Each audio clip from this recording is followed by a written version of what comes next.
Well, as Are You OK Day approaches, a new initiative is asking Aussies a simple but powerful question. Am I okay? Now, while we're used to checking in on friends and family, an online mental health platform called My Mirror is flipping the script, reminding us that before you put someone else's mask on, you need to put your own one on first. Yeah, and with up to 43% of Australians experiencing a mental health issue at some point in their lives, taking a moment for honest self-reflection can make all the difference. And to tell us more, clinical psychologist and clinical director at My Mirror, Rachel Tomlinson, joins us live in the studio. Morning, Rachel. Thank you. I'll just clarify, I'm a registered psychologist. Okay, thank you. Thank you. We've all heard the saying, you can't pour from an empty cup. Everyone talks about filling your cup. What does that really mean in a mental health context? So it's a bit like a bank account. You can't keep making withdrawals until you make some deposits. And if we're not looking after ourselves and self-care, taking care of our mental health and our well-being, then we stop being able to help the people around us. We can get overwhelmed, we can get burnt out, and people can get really unwell. I feel like what's good is we talk a lot more about this kind of stuff, and even those sort of terms that you've just used then out in the open. But how does our own self-awareness change the way we can support friends and family and even colleagues, work colleagues?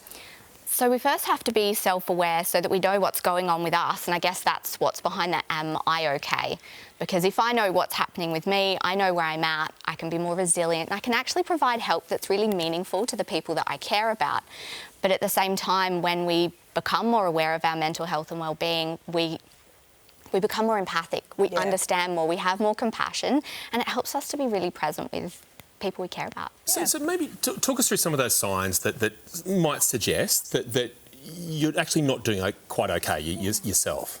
Yeah, so it changes from what is your normal. There's no such thing as normal. But your sense of normal. So it could be maybe you're getting more irritated, things feel really overwhelming, you can't enjoy the things that you used to. Sleep disturbance is a really big one. Are you sleeping more or less than usual? Finding it hard to stay asleep, and eating patterns as well. But another really big flag is if you're having thoughts of self-harm or suicide. Okay.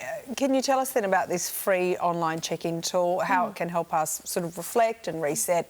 What is it exactly? So it's an evidence-based, free, fairly quick to complete mental health check-in tool. But what it does is it gives us an overview of maybe some areas that we might need some additional support in. And it can also give you some information to share with a GP or a psychologist.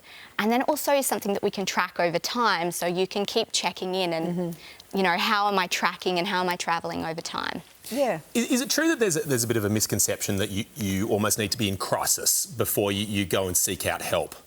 Absolutely, but you don't need to wait for a crisis. I often have clients say to me, oh, it's not that big of a deal, or I'm sure there are other people out there with more important worries than me.